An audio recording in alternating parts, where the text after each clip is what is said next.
the Around the Ropes radio show.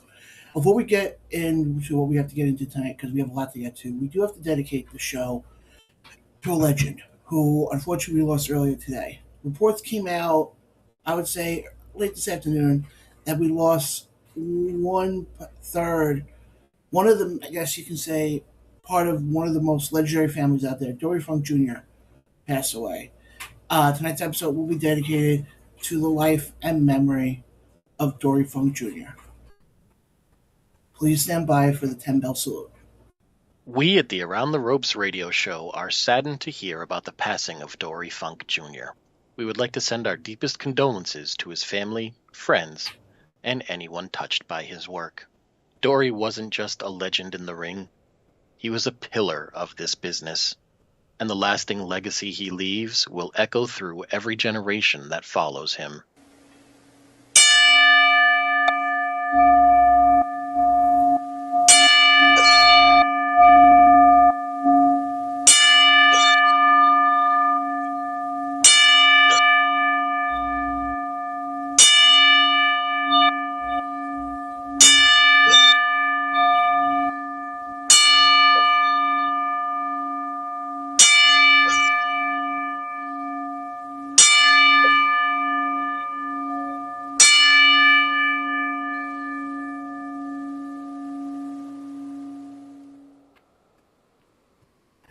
Again, guys, tonight's episode will be dedicated to the life and legacy of the one and only Mr. Dory Funk Jr. Guys, again, thank you for joining us.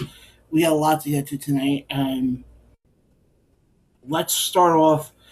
I guess we'll start off with Dory Funk because obviously that's been the big topic today. Guys, again, if you're watching us on Facebook, hopefully our comments will be coming through this time. So we just gotta hope it actually works this time. Ray and Jay should be here at some point tonight, but guys, you got me here. Uh, Before we get further, like I said, I do want to make one mention. I was fortunate and lucky enough to meet Dory Funk Jr. a couple of years ago, back in 2022. Actually, first time I was ever up in Albany, and for the International Pro Wrestling Hall of Fame, definitely go check them out. They're in the MVP Arena, and I remember we're at like almost like a dinner. I remember no, it was lunch that day. It was myself, Billy Ann Wolf, Mike Falvo, and another person. And four of us sitting there, and again, it was first time up in Albany, and who comes walking into the restaurant? Now, mind you, before I even get into that part, the people who were there are wearing like button-down shirts, slacks, the whole 9 yards. And you see Dory Funk Jr. walking into this restaurant at the Desmond Hotel with his cowboy hat and his boots, and nobody says a word. Obviously, Dory Funk is part of the Funk family. When you talk about wrestling, and we always talk about this in pro wrestling, we always talk about wrestling families. You have the McMahon family, you have the Von Erich family, you have the Anawahi family, and more precisely, you also have the Funks with Terry Funk and Dory Funk Jr. And even though, yes, he does come from, like I said, one of the most legendary wrestling families out there, it's, he's definitely on the list. I'll put it that way. If you have any comments or any stories you'd like to mention, definitely let us know in the comment section. Again, guys, hopefully we will get past the issue we had last week, so hopefully we're bearing that as well. But, guys, like I said, tonight's episode will be dedicated to the life and legacy of Dory Funk Jr. While we're doing that, before we get into SummerSlam, and boy, we have a lot of stuff to get to from SummerSlam, I also want to make another mention as well. We sort of had an upgrade. And what do I mean by that is this. We're still sponsored by Simply Green, but we're going to have a different logo. I don't get why the comment section are not coming up. This is one thing I figured out. David over in the comment section says, well, my birthday is a little bittersweet, John, with the sad passing of legendary Dory Funk Jr. On a happier note, your comment section co-host is here. Thank you. David, I appreciate that. And yes, by the way, guys, and some happy news, actually, we are going to celebrate towards the end of the show David's birthday. We do this because of the fact David has been an OG fan of the show literally since day one. The Usos may say, the day one ish. He can actually say that. He is a day one OG fan of the show who has been here through the ups, the downs, the different variations, the different versions. So again, guys, if you're in the comment section tonight, wish David a happy birthday. We're gonna do something for him at the end of the show tonight. But like I said, we are in life. You always have to go through changes, and like I said, guys, we're still being sponsored by Simply Green. However, we are. Let me just fix this right here. Nope. Okay. We do have a new logo now, and without further ado, I'd like to present said new logo. There is our new logo right there. Very simple, very simplistic, but that is our new logo. And honestly, it looks good, and it kind of gives us a little bit more of a uniform look. But like I said, guys, we have a lot to get to, and without further ado, let's dive right into it. I mean, we're coming off a very busy weekend for the WWE in Summerslam over in Minneapolis, Minnesota. I mean, I was lucky enough to get a chance to watch a good chunk of it, and from what I saw, it had its moments. I will not take that away. It had its moments, and it definitely there was a lot of good, a lot of bad, and a lot of just what the hell are we doing? And first match I want to get to, I'm actually going to pull up the card right now. Again, guys, if you are in the comment section, just bear with us for a little bit because for some reason the comments aren't coming through. I don't know why. But here we go, guys. I want to start off with the first match here that we saw. This is on Saturday night. Liv Morgan defeated Io Sky. Now, honestly, this match, let's be honest, this match really wasn't so hype on. This match could have easily just been on Monday Night Raw. There was really the build for this. And I'm sorry. Liv Morgan, like I said, defeated Io Sky. Great. Fantastic. But then she could turn around and say she's the greatest women's wrestler of all time. I'm sorry. How does that make you the greatest women's wrestler or champion, whatever, when you've defended the title one day in over 100 days? I mean, I get the fact that there really wasn't that much competition, let's be honest. The competition level was not that high. But to turn around and say that you're the greatest women's champion of all time, why? Honestly, this match, I mean, it was, for an opening match, I was kind of surprised. I'm just curious, because obviously, as we saw from last night on Monday Night Raw, Becky Lynch and Stephanie Vaquer both came back. And with the fact that we don't have any PLEs coming up in the month of September, and we got right off to October, we come off October with Money in the Bank, I could see them using the Sunday Night Main Event, because that's your next, quote-unquote, live show you have. I could see them using that as a way to set up a number one contenders match between Becky and Stephanie, where Liv then would defend it at Money in the Bank. But I want to go back to the comment section here quickly. David says, right off the bat, I think SummerSlam was better than expected apart from one or two WTF moments. David, if I know you well enough at this point, I think I do, being that you've been a fan of the show, I think I know what moments you're referring to. So like I said, Liv Morgan was not too keen on it. It really didn't do anything for me, to be honest. Next we had is a six-man tag match with LA Knight, Solo Sikoa, and Royce Keys taking on the bloodline of Jacob Fatu, Jey Uso, and Jimmy Uso. This was a good match. I felt like with this match, you gave what's his face, Royce Keys, Solo Sokoa, and LA Knight, that big win, especially somebody, and that was something we talked about last week on the show. If you remember, yeah, LA Knight did have his big win a couple of SummerSlams ago and defeated Logan Paul actually for the U.S. title. But then you look at the other side, Solo Sokoa really hasn't had that big victory in a while, and Royce Keys is still sort of relatively new on the main roster. So this kind of gave him that big win.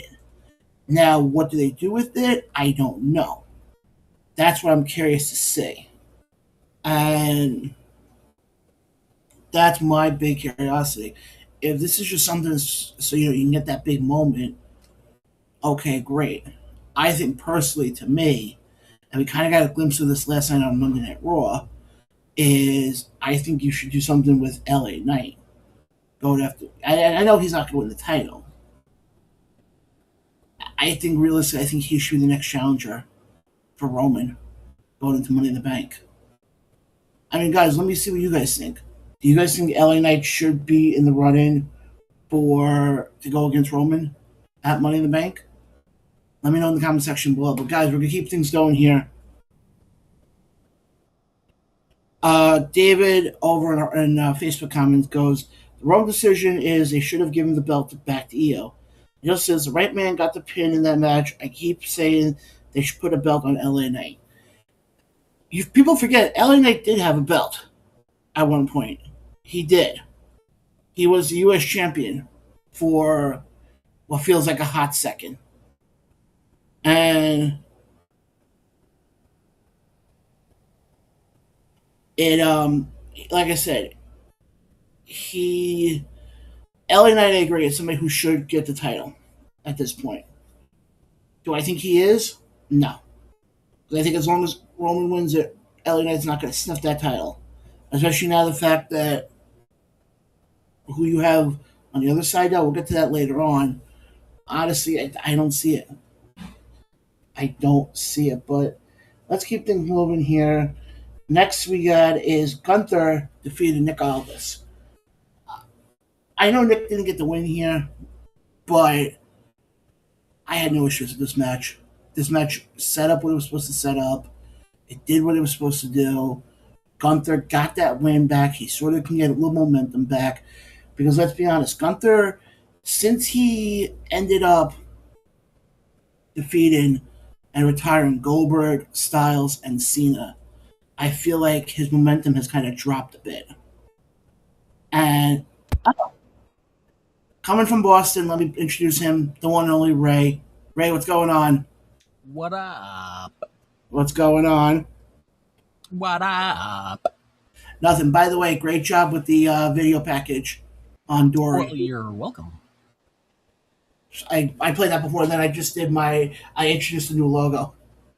Nice.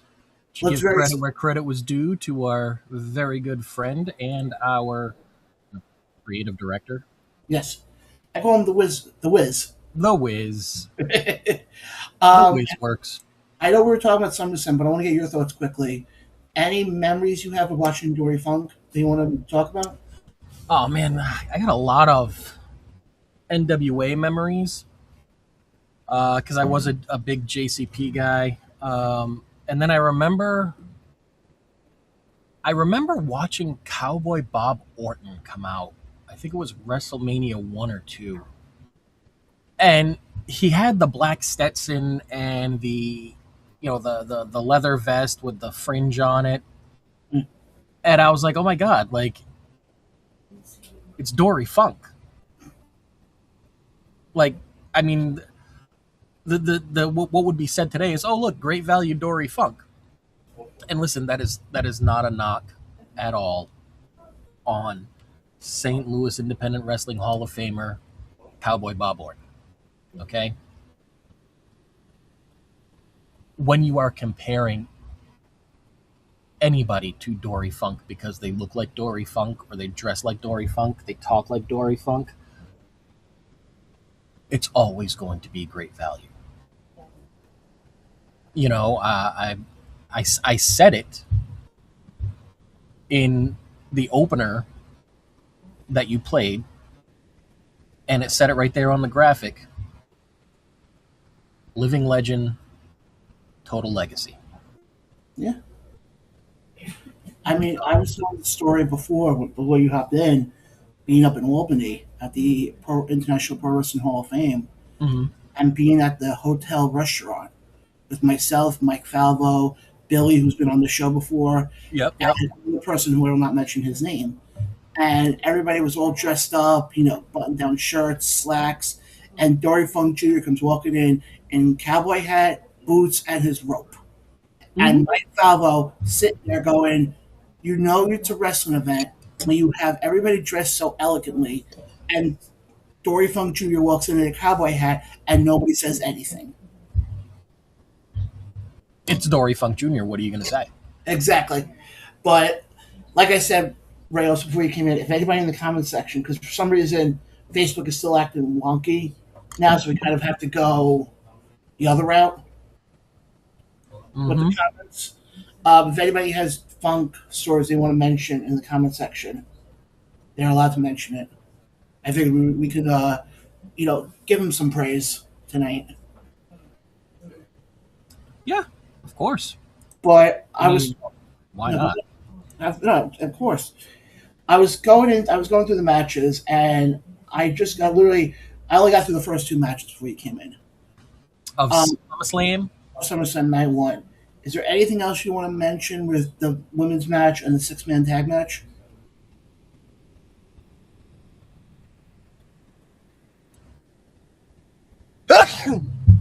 I couldn't get to the mute button. I didn't know what was going on. Sorry, I didn't mean to just blow out everybody's eardrums. Oh, I think it's going to happen again. Folks, this is what happens when you ask Ray about the women's match.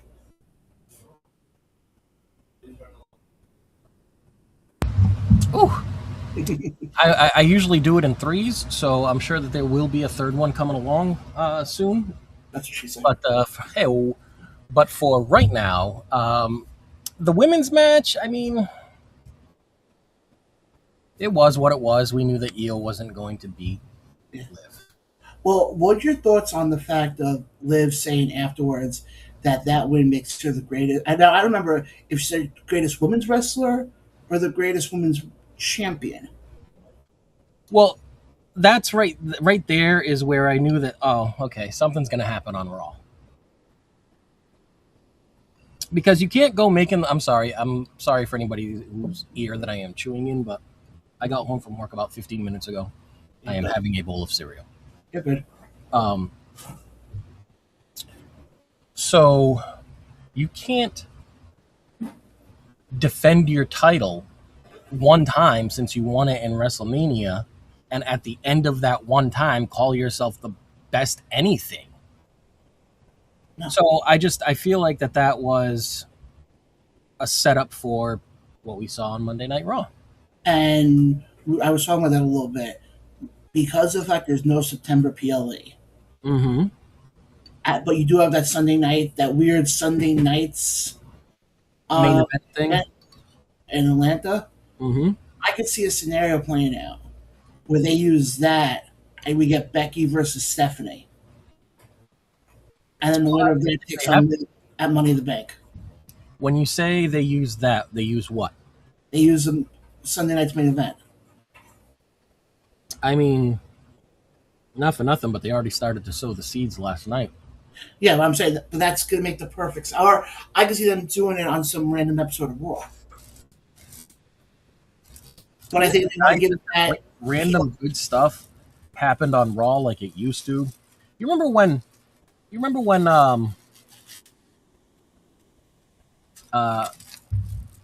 Mama Foley's baby boy just randomly wins the World Championship on Monday Night Raw?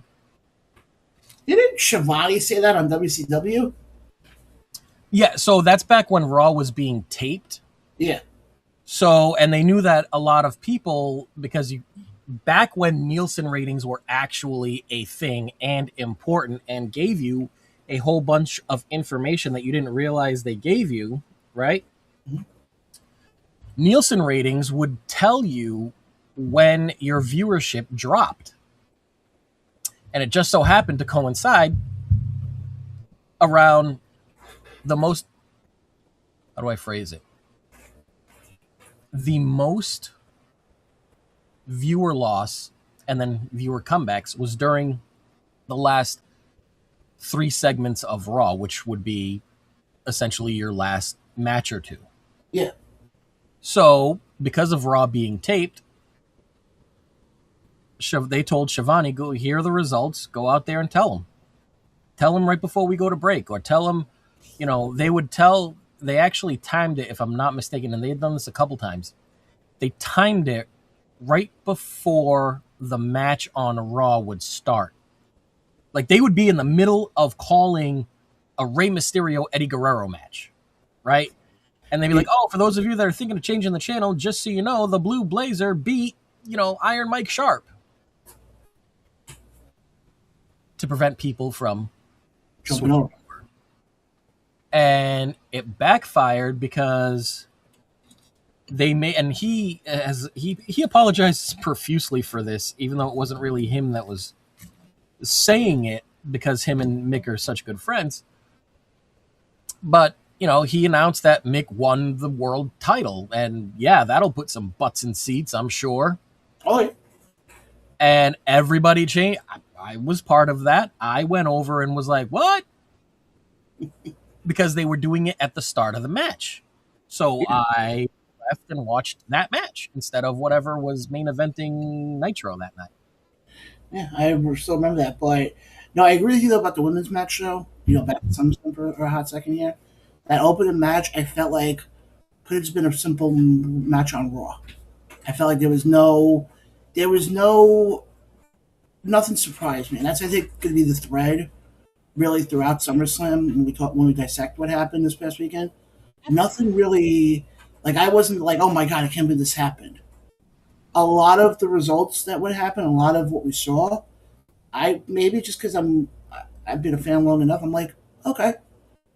But I think a lot of it's how they executed it. And I want to get your thoughts quickly. What did you think of the 6-man tag, which was the Bloodline taking on LA Knight, Royce Keys, and Solo Sikoa? So, I actually thought that the match was entertaining.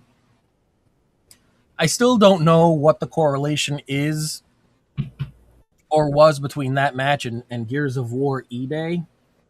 But listen, if it's going to give us entrances like the one that we saw out of the Bloodline, I'm here for it. I am absolutely here for it. Side note, since we are talking about night one of SummerSlam, did you happen to catch any highlights of the Pat McAfee show? Yes, I did see if it's what I think you're talking about. Yes, I did see that. I want to wait for that till we get to the end of night one. Okay. But if it's what I think you're talking about, then yeah, I did catch wind of that because that literally blew up on Twitter as soon as it got announced. But I agree with you. I love the entrance, especially when all of a sudden when Jacob Fatu comes out and he has the mask on, and all you see is the camera kind of going up and down, and I'm like, oh, this is good. Yeah, nice little piece of production right there. Oh, I mean, overall, first of all, a friend of mine said this to me over the weekend. I agree with him. Can we get Solo face for a while, please? Right, like we've seen him for the last 3 years be a heel, be a lackey, be a faction leader, and he is this personality that he is showing now, which I believe to be his actual personality. Yeah. Just cranked up to 15, 20. Is fantastic. Now listen, it's hilarious when he's going up against his brothers and he is a face. I want to see what happens when it's somebody else. Is he still as entertaining, or is that where you're going to see, oh, yeah, when they turn him heel again and he keeps this? I mean, this is going to be amazing. It's going to be very interesting to see, and I agree with you. But how many times have we seen it where all of a sudden you have one guy who's good, and all of a sudden Next thing you know, he he's not with that same person, and then all of a sudden, it doesn't work out. It looks like I'm reading this right. It looks like we're getting the comments back. Looks like we've got a YouTube comment from some crackhead. Just randomly throws up a puke emoji. I don't know what that's about. But I think I know who that is, and I thought that it's at some crackhead. At least that's what it says on my screen. my screen says all over Jay. Oh, all right. So yeah, I was reading that right. At some crackhead. So I thought that Solo during that match was funny. He was entertaining. I mean, he literally went and ran it back and had Jay's theme and had the crowd like it was hilarious. Oh, I love it. thought that was funny. Now we're up to the match I was getting to know, Gunther and Nick Aldis. To be honest, and I know we talked about this last week, but the way this match ended up happening, I'm glad they gave Gunther back the win. Because I'm going to say this much right now. If Gunther would have lost this match, after the rocket was put onto his back, retiring Cena and Styles. Mm-hmm.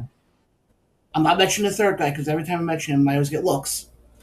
But the two guys, Styles and Cena, and also his booking went nowhere. He's not even on the WrestleMania 42 card until he also gets put with Seth very last minute. And all of a sudden, we're sitting there and, this match, I think this was more important. I'm going to put it this way. This was more important for Gunther to get the win than for Nick to get the win. And I'm going to explain why I say that way. With Nick, he can always fall back to being the authority character.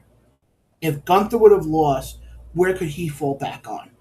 Because right now, he's basically, I'm going to say this right now, his booking has gone from being red hot to being ice cold.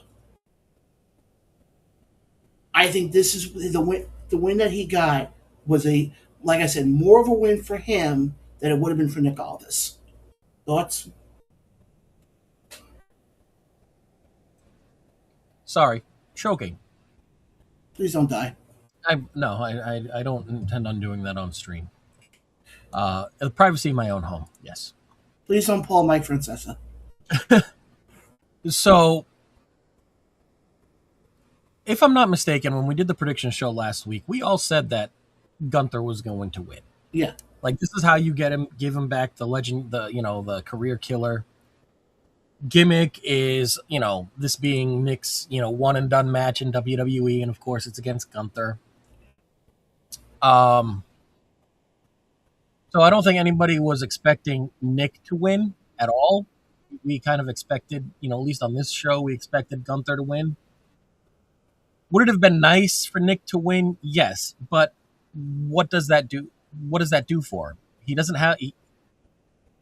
The whole point of getting him in the match was because of the feud with him and Gunther, and then he wins, and now what? Right? At least now you can have Gunther. Every time Nick says something, shut up, I beat you. You couldn't beat me at SummerSlam. Shut up. And I gave you chance after chance to beat me, and you couldn't take it. Shut up. Also, not only that, I read something that supposedly Nick only found out about the match maybe a month ago, from my understanding. He only found out about it when they were in Saudi. Oh, the match was going to happen. That was So the fact that he did that, and I agree with you. He can play. If you want to play this off with him and Gunther, you can basically have it where he basically, let's say Gunther turns around and says, "Oh, you're going into this match." He could be like, "No, I don't want to." And then when Nick gets pissed, like you said, he can turn around and say, "You remember SummerSlam? I beat you." Mm-hmm. And I think that's where it should. That's what I think it has to come down to with him. Because now I think the thing is I think we just got Jay. Wait. Is Jay actually going to do this on the first shot? But I look at it this way.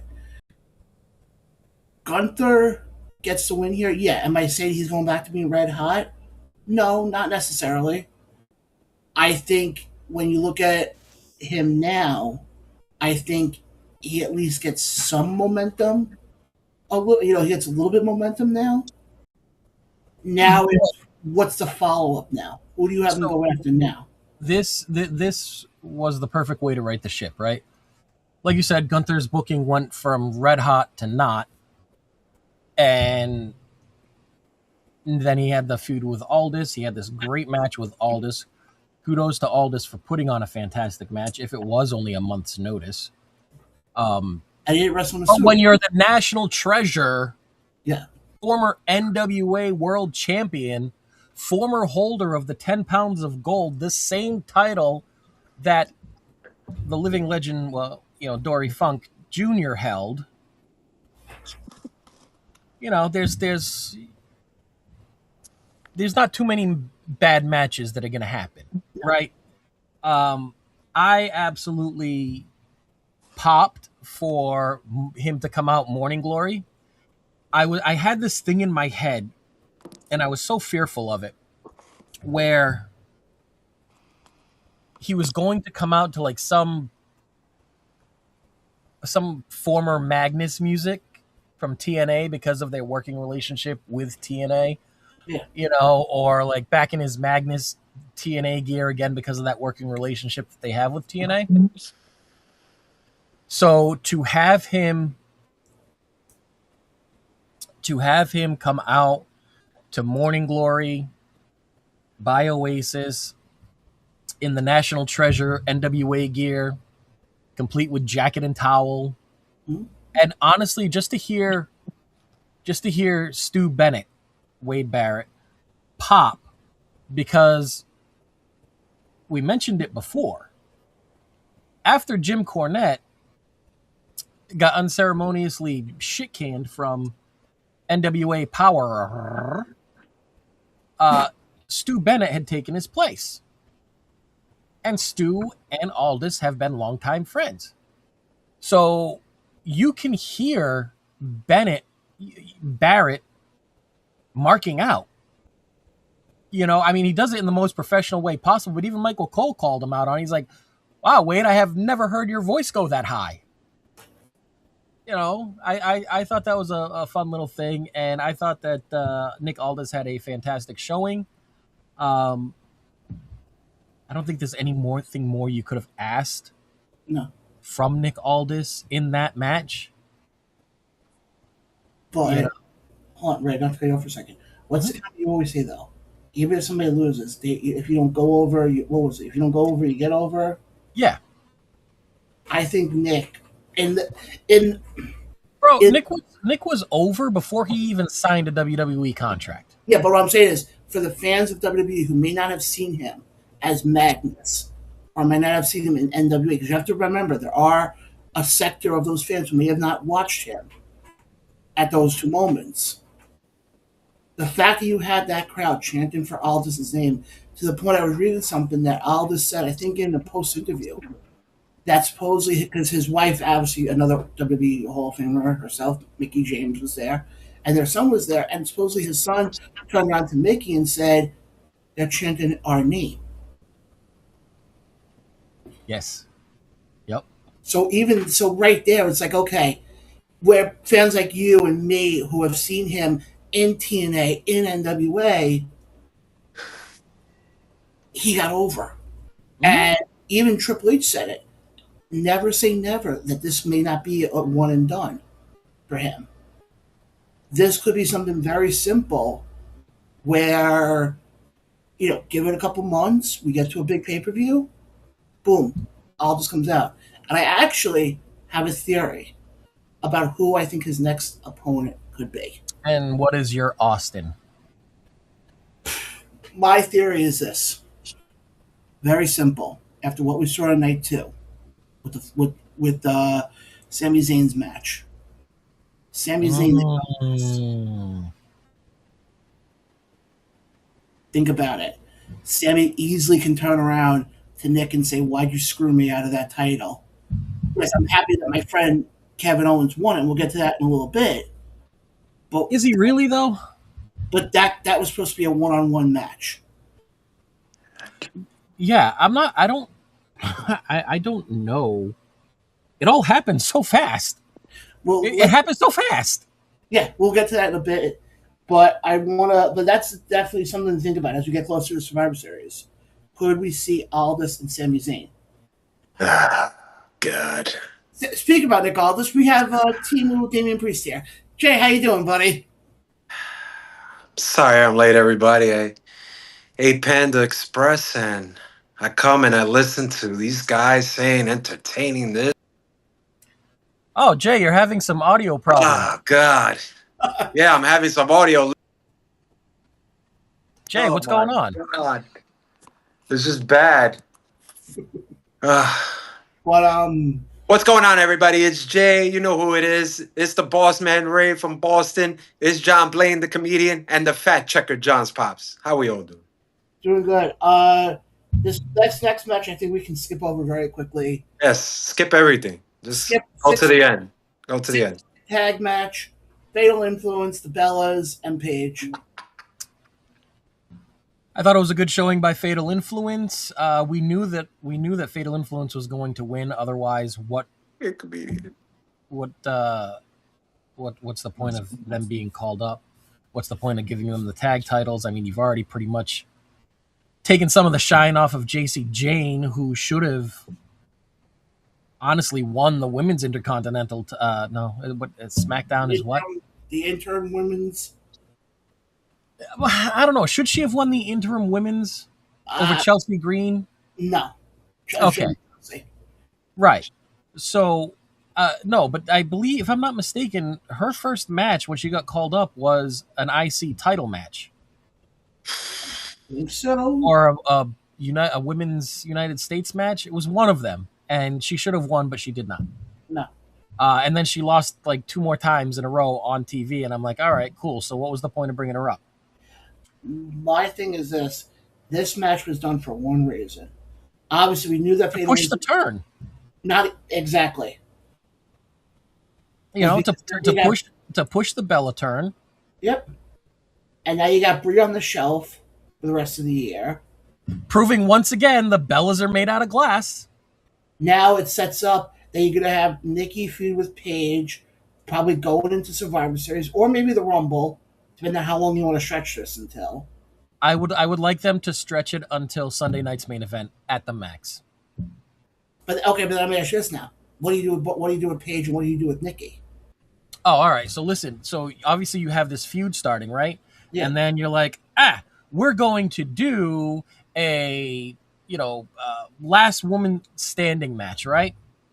And they're in the backstage and they're fighting. All of a sudden, a hooded figure comes out and just Tanya Harding's both of them, and they're both on the shelf, and we never see them again.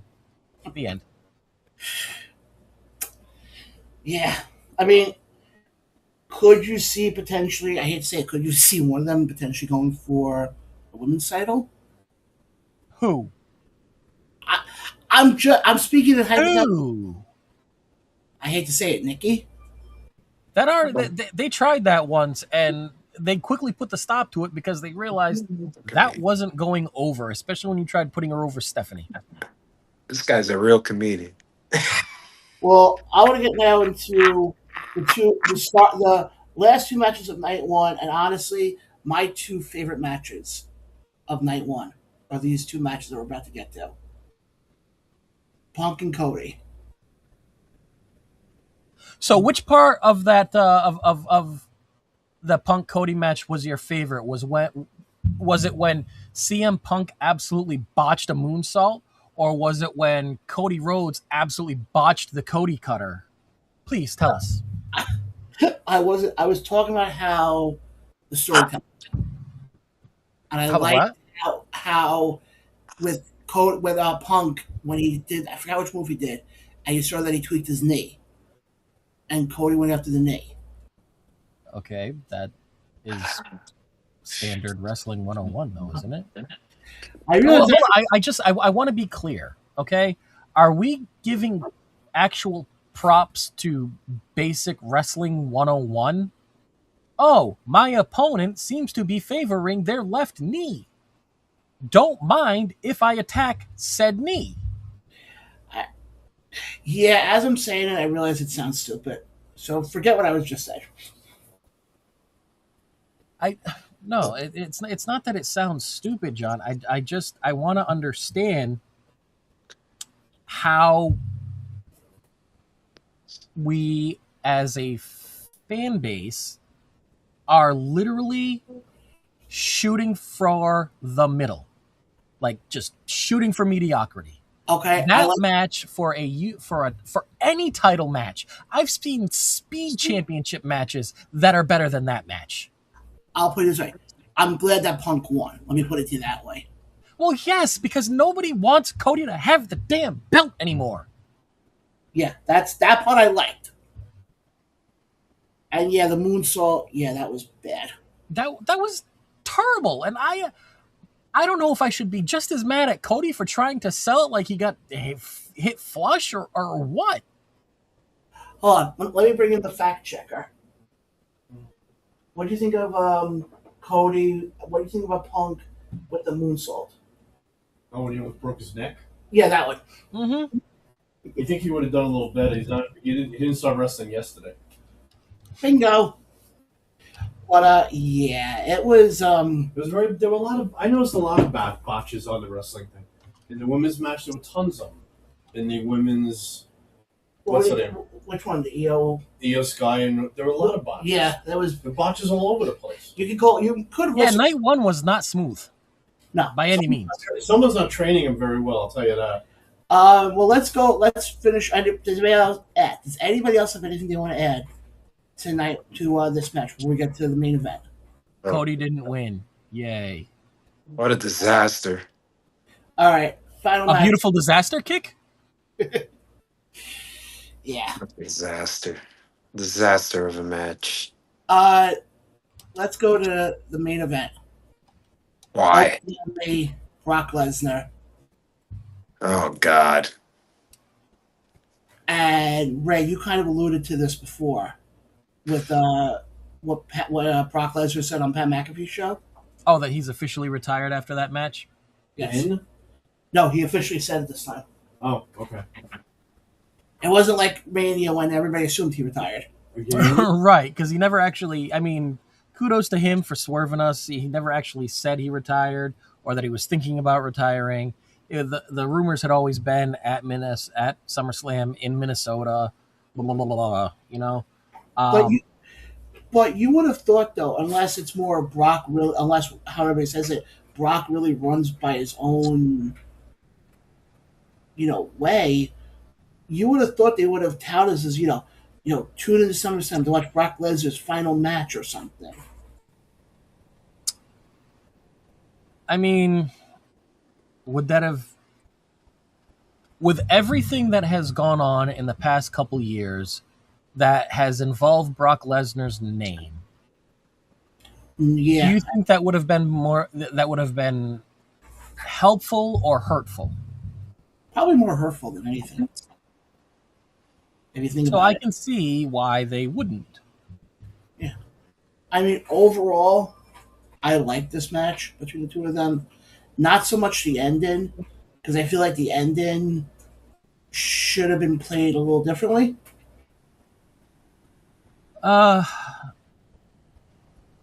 Because when he went to go, and the spot I'm talking about is Brock goes to rip up the apron, take off the padding, and you have the exposed wood. He goes with the tombstone, and everybody thinks, okay, that's it. Oba kicks out, sets up the fall from grace. But if you notice, I feel like, unless I could be wrong on this, when he did the fall from grace spot, I feel like that was supposed to be on the wood. Why wasn't it on the wood? That's what I'm trying to... I didn't understand that either. Yeah, to me, it's like, it didn't make sense why Brock would do all that if the finish wouldn't be on there, if that makes sense? Because I'm going to tell you right now, the reason why is because Oba. The reason why Oba didn't do it on the exposed part of the ring is because Oba wanted to show that he is that dominant. He doesn't need shortcuts. If you look at it and look at the story that was being told, Brock was pulling out all of the stops to stop Oba. And Oba, very much like Jason and Michael Myers, just kept coming at him. Yeah, I could see. And when you put it that way, I could see that. I also like, by the way, the ending when he comes out after the match, which again I heard was unscripted. That was unplanned. I don't think there's much that Brock Lesnar does that is planned. I kind of think Brock does what he wants to do as long as to him it makes sense. And I mean, you were talking about getting the rub. I mean, basically saying on the past, he's the future. He's the future. Yeah, and I wouldn't be surprised if there was a little quick 30-second conversation between the three of them, the third person being Triple H, regarding that because of what Triple H said during the press junket for SummerSlam, how Lesnar sees something in Oba and how after they go and train, Oba's in Brock's dressing room for hours, just talking and understanding and learning. I was gonna say I can't wait to see the WWE Unreal when they talk about all that stuff. That's coming. I am convinced that Unreal is a very real scripted show. But overall, Jay, I'll ask you first. What grade would you give night one? From what? A to C or A to F. A to F. A to F? F. I was gonna give it a D. F. What grade would All the you way. What? The whole thing? No, night one. F plus. F plus. There you go. The fat checker. I'm gonna go D minus.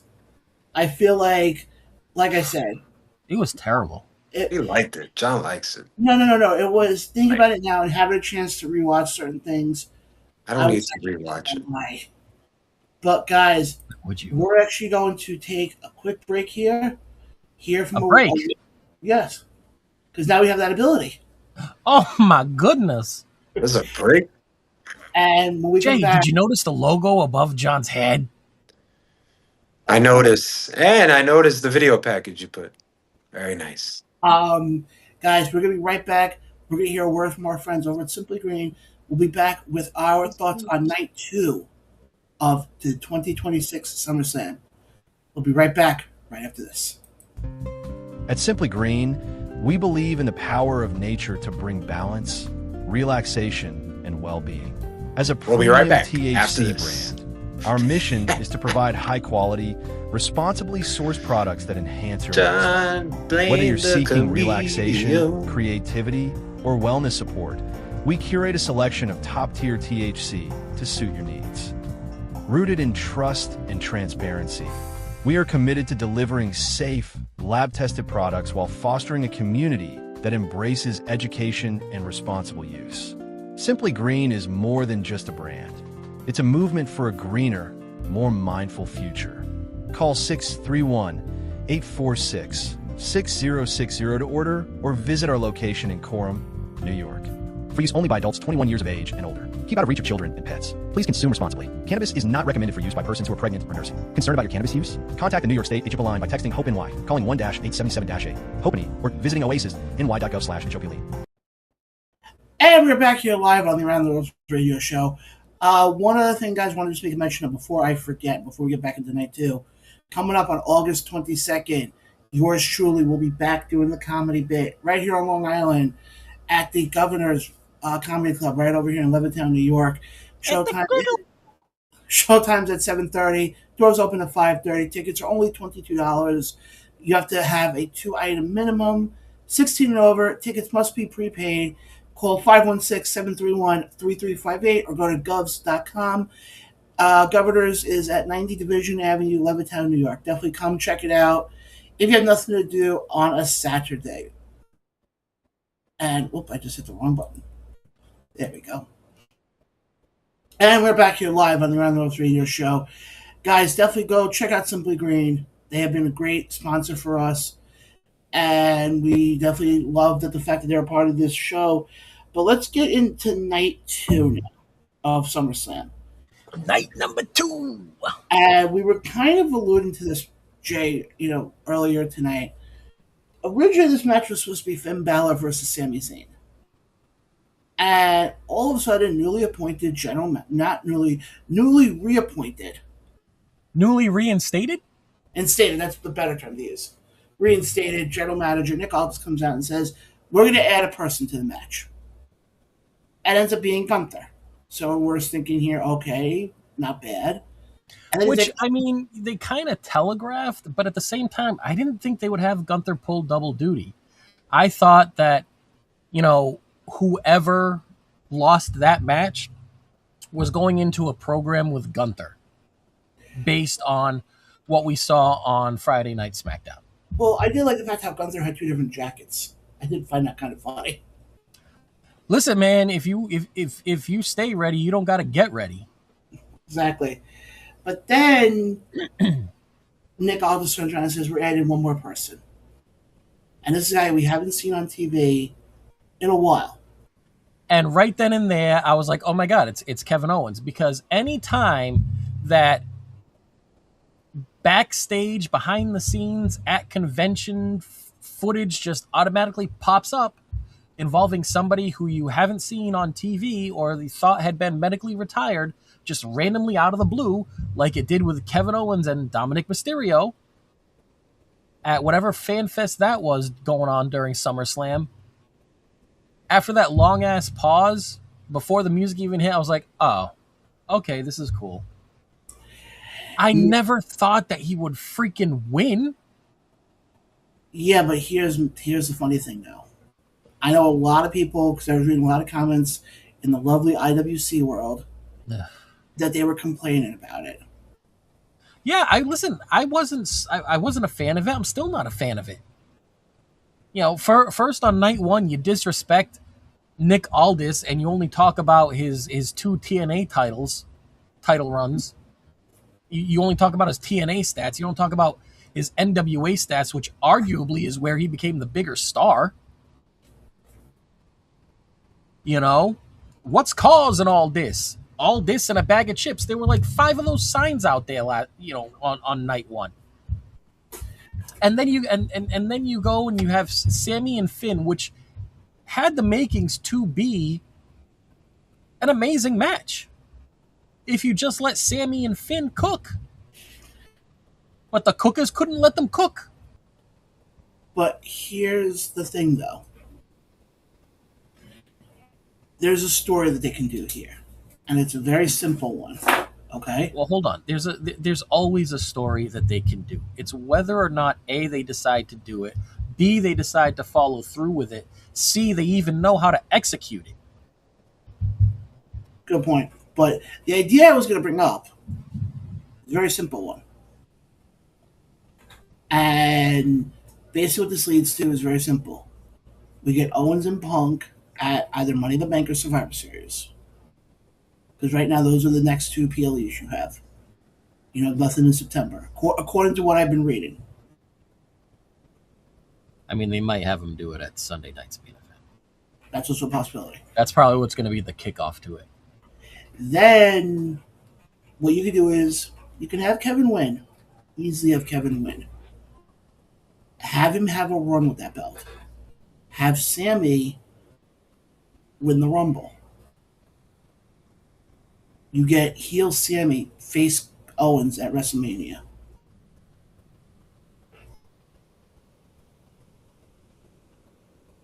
I feel like we've seen heel Sami face Owens before during the original Bloodline run. I don't think they were against each other. They weren't against each other. Go check Thunderdome War Games. Yes, okay. My bad, I forgot about that. Sami makes it look like he's going to shake Owens' hand and join Owens' side, and then nut shots him 1, 2, 3. Yeah, You know,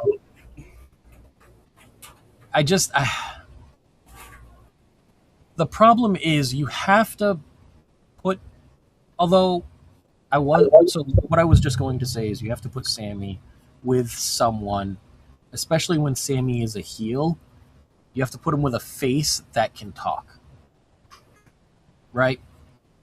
And the last time we saw that, him and Owens, I mean, it wasn't like Kevin was just talking circles around him, like just cutting promos around Sammy, right? However, that was 4 years ago. Yeah, I think so. Sammy has a legitimate gripe. So it could be different. I mean, it's right there. It's literally, it's right there for them. But I agree with you, Ray. Is WWE going to be smart enough to actually go with it and run with it? That's what's It's so crazy. I can't believe I'm listening to this. I'm sorry. I can't believe I'm listening to this. This is like, I don't know.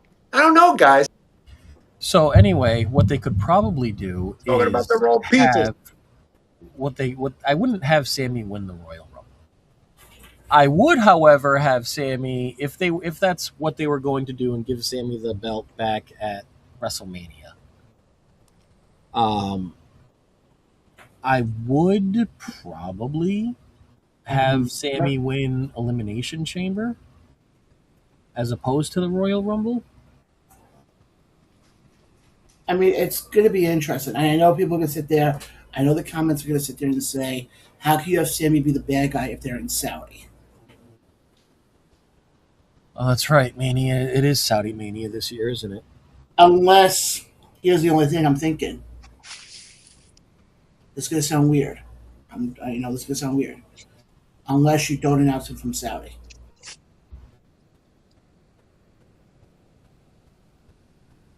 That's the only thing I'm thinking. All right, so you don't announce it for Saudi, so when would you do it? No.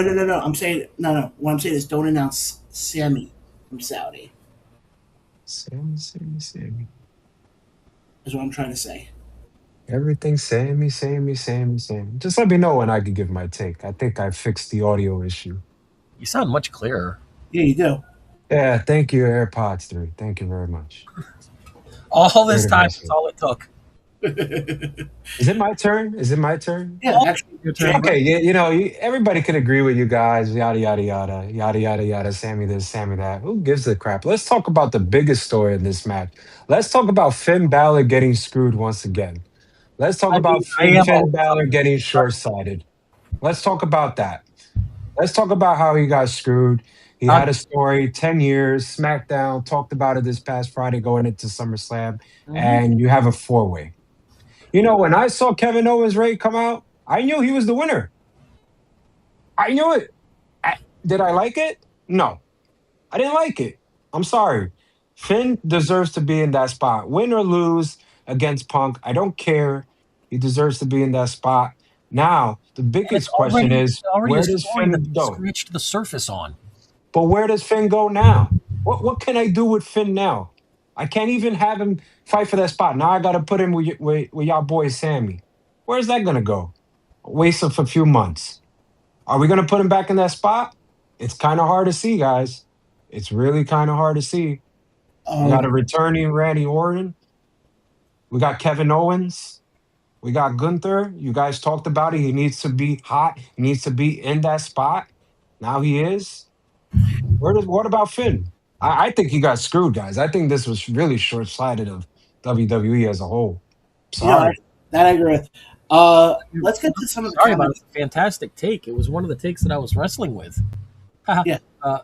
Back and forth, because you always want everybody knows what happened to Finn with that Universal title. 24 hours, relinquish it, never sniffs the title again. Never sniffs the world title again, right? And it's a damn shame You have an athlete of that caliber, and listen, I'm not. Please understand that when I say this, I am not saying it in a way to knock Sammy. I am just saying that you have an athlete of Finn's caliber, and you give Sammy the belt. You see what I'm saying? Like, again, not a knock on Sammy, but and you could argue that they're both in the same boat. Sammy had a 9-day reign, lost it to a returning Punk, unannounced. You know, Now, 1 day reign, but lost it to injury. exactly. You know, so it's just But so does Stephanie Valkyrie, and we're putting her back in that spot. Why is that? Because I think Why one and not the other? the difference is when you look at the women's division, the women's division is, I hate to say it, competition wise, No, is not that strong compared to what we see in the men's side. And I'll, I'll go so ahead. you're saying Go that the women's division ahead. Go ahead. is weaker. yeah, that's probably the bad. It's not a shot at them because I think a lot of them are talented women, but I feel like the competition level is not there. I well, hold on. It's there. It's there. I wouldn't say that the competition level isn't there. The competition level, you could argue, is much hot. There's much more depth there than there is in the men's division. The problem is, it's it's the people that don't look the part. It's the people that can't talk the part. In the men's division, you have a lot of people that look the part, a lot of people that can talk the part, right? But Yeah. when it comes down to it, meh. Thank you for putting the belt on them. You just shot for the epitome of mediocrity.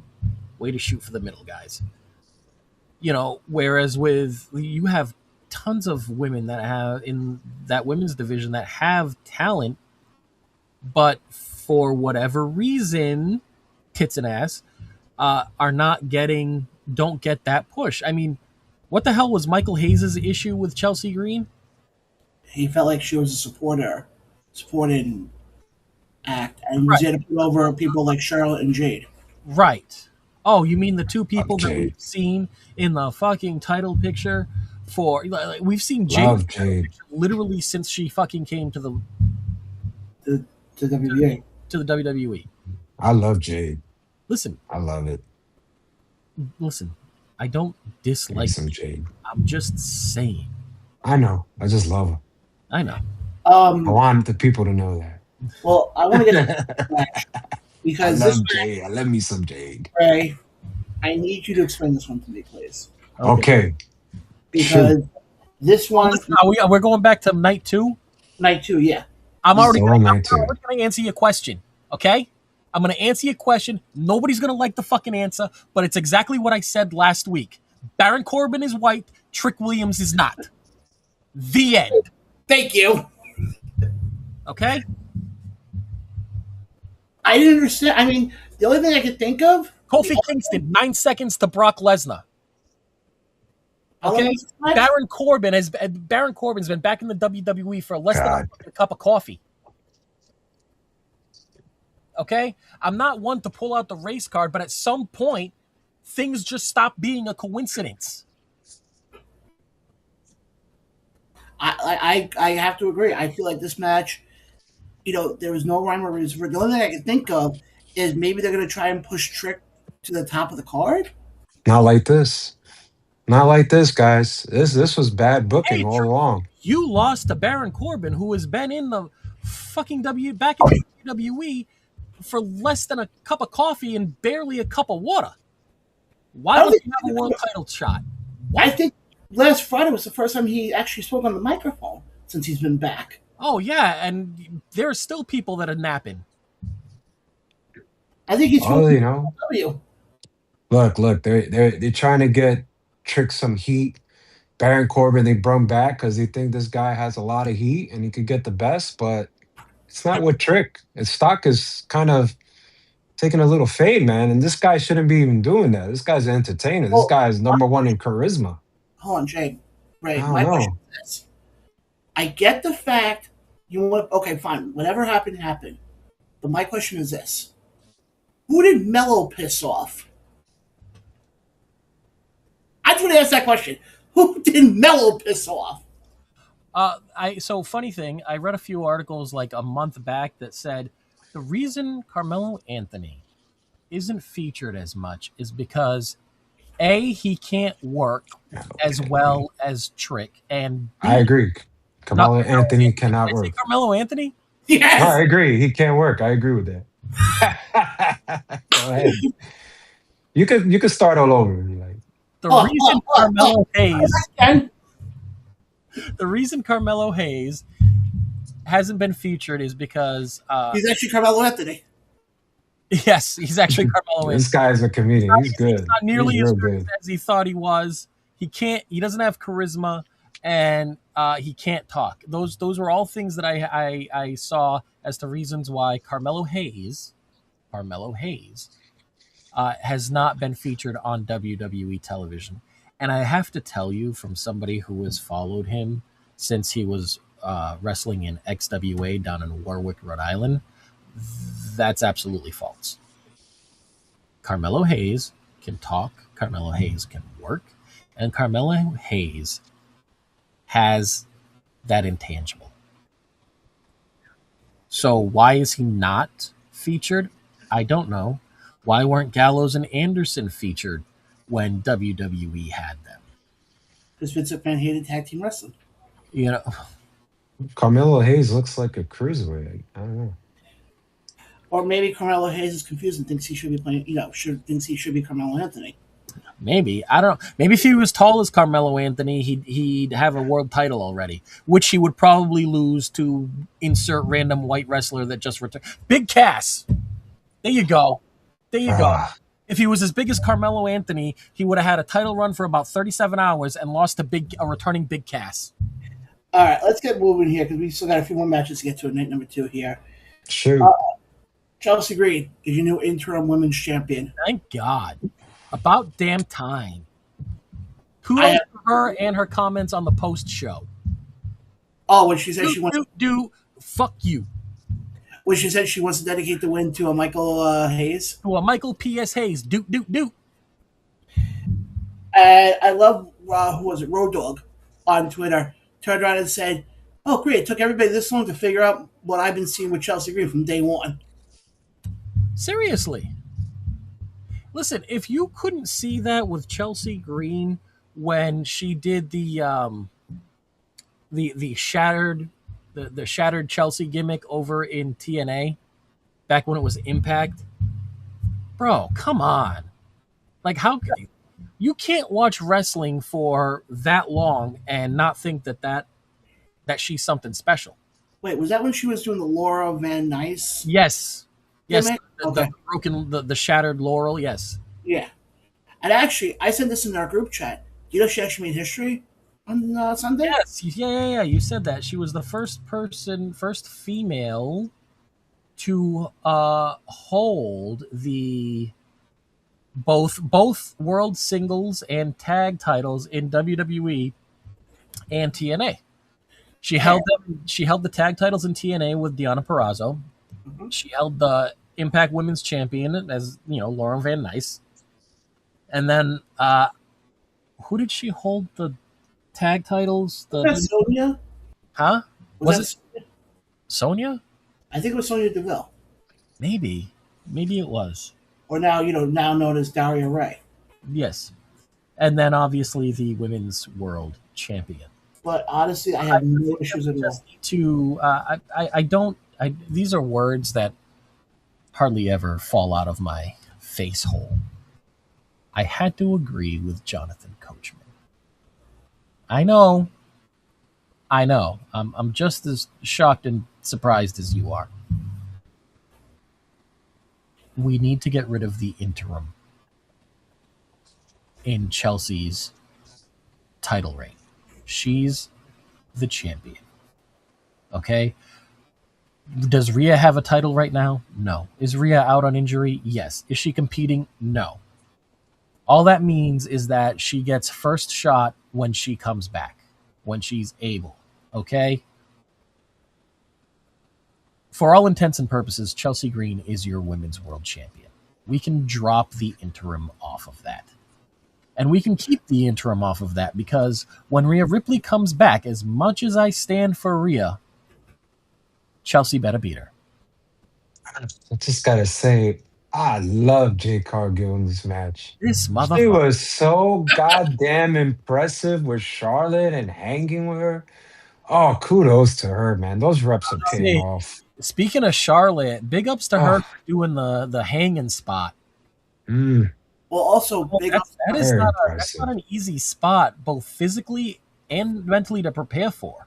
Well, I was just gonna say big ups to her also when she did her entrance and on her. I don't know if it was on her robe, but it was to honor the 8-year-old. Yes, her friend Scarlet. Scarlett. I give her a lot of credit for doing that. But let's go now to what I think is the greatest match in the history of SummerSlam. The greatest match of all time. Okay. He just took himself out. We will never, ever, ever, ever, ever, Oh, ever, God. ever say greatest all-time favorite with a human monies on a pole match. I didn't even know there was a great match throughout the weekend. Listen, if I had to rank, ironically, if I had to rank them, I think the two best matches came on night 2 with the world title and the intercontinental match, which I was think second. I think the problem with the whole SummerSlam as a whole is that every match was short. And I don't think every match deserved to be short. I don't think the Chad Gable Penta match should have been short. I That's think how that was I the feel. longest. I think that one was one of the, other than the main event, I think that was the longest match of night 2. Like 10 minutes. Yeah. I just watched it after and I don't know, man. I kind of got the vibe that every match was just short. It seemed that way because you're talking about a pay-per-view that started at 6 p.m. 6, right? Yeah, and then by 8 o'clock, we were already starting entrances for the main event. I didn't watch it live, but I watched it after. I was literally I was like, I swear to you guys, I watched it on the TV. Like the women's match was over. The Kevin Owens match like ended in like 8 minutes. I was like, what the hell is going on over here? yeah, no, match times was definitely weird. Super weird. I feel like they let the wrong matches breathe. Like you went straight from that IC championship to the main event. Brother, I was exhausted after watching that IC title match. And then you got me watching Seth and Roman with multiple 15-minute references entrances. yeah, right. With multiple references for Dean Ambrose and the wacky line, clothesline, the dirty deeds, the mask. Like, I mean, And now we have on to the Intercontinental title match. There, John, we covered. we didn't cover the money match. Oh, this motherfucker's just gonna get kicked too. Say it again. I was joking. It doesn't matter. You said know. those words together in the same sentence. I mean, am I surprised about Danhausen? No. Listen, I will say this: the only interesting thing about that, and I found it out post fact. I dropped it in the chat. Is that the comedian there, Brad Williams. Brad Williams, was one of the Minihausens. No, I'm sorry. The one line I love from that was when Michael Cole turned around and said, "Oh yeah, there's Toritohausen," and Wade Barrett was like, "That name sounds familiar." Like he was like, "Wait, what'd you say?" No, the battle line was a post conference. Oh, there wasn't there a little person named Torito with the bull? Yeah, El Torito. He was. You guys watch the post conference at all? No, I didn't. No. Danhausen went over to Peter Rosenberg and said, "Hi, Sam Robb. It's nice to meet you." I think that was great. I would have been looking for a place to hide. That was so perfect. It really was. But I like that match. I know you guys talked about the IC title match when I came back because my computer acted up for some odd reason. It dropped you right out of the feed. I know. Very, very strange how it dropped out right at the Danhausen match. Yeah, I mean, you said all of those. You are cursed. And there you go. You are cursed. Oh, for what? What now? It was Kirstenhausen. I'm not surprised. Chad Gable. That was the perfect way to. And I hate to use the pun here. He was able to finish his story.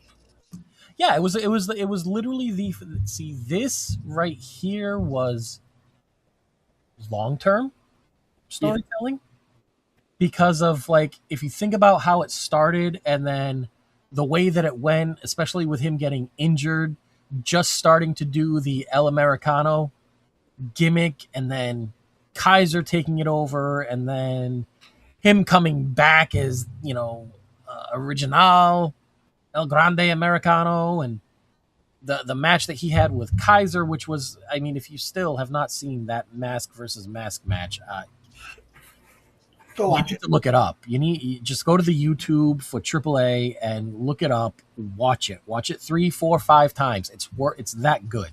Yeah. Okay. And then for him to come back into the WWE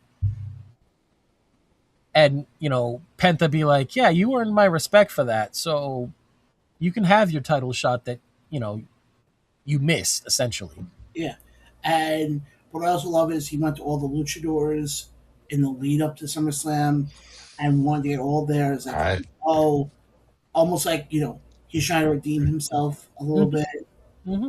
And I loved it. Now the fact that you're giving Gable the singles title now, I'm curious to see where they go with him.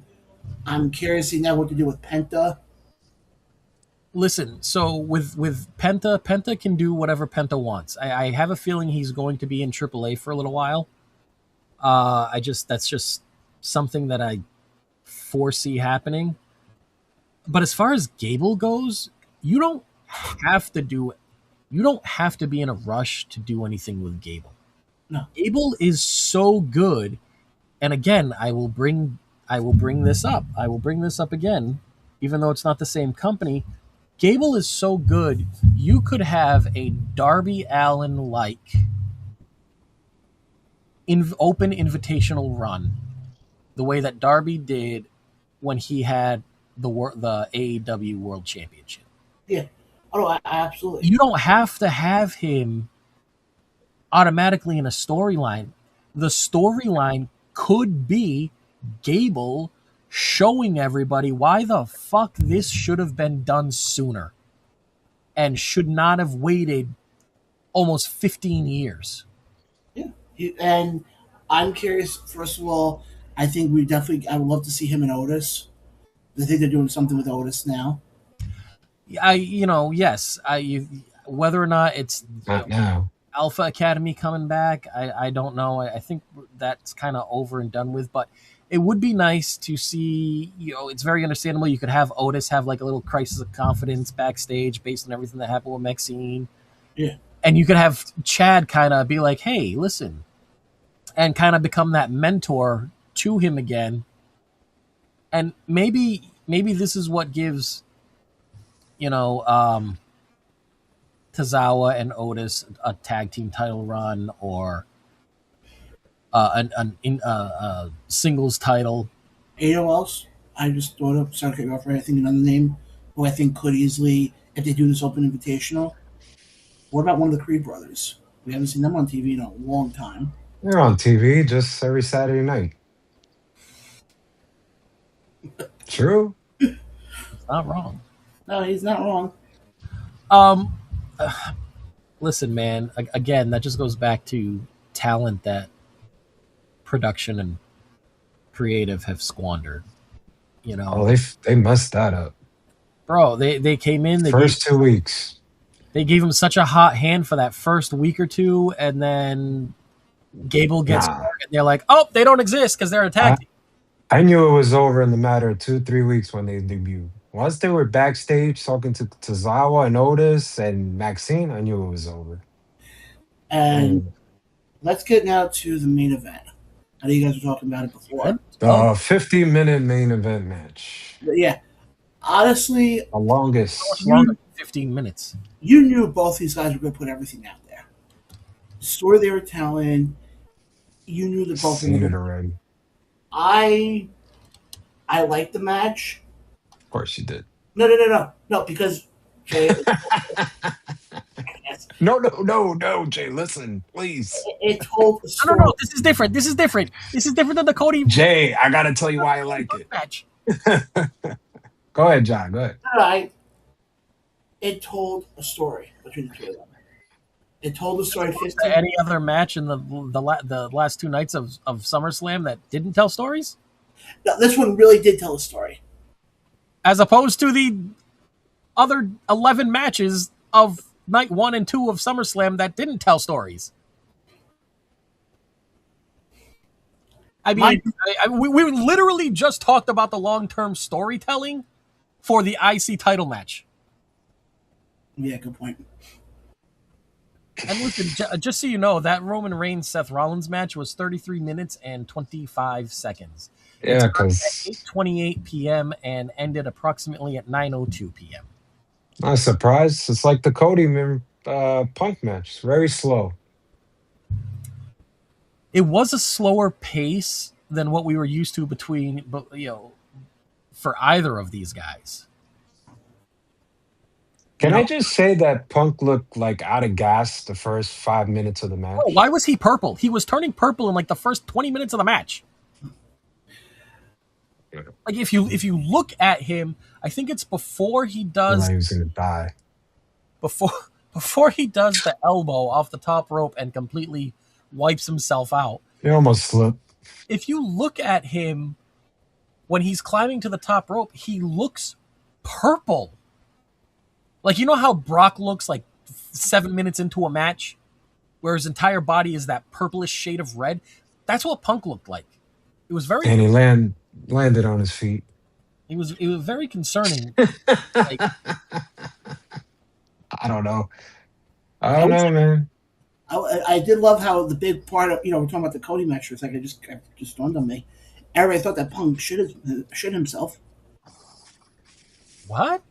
There was a bunch of pictures going around that there was one move where they saw it, where I don't remember what move it was, and it looked like Punk shit himself.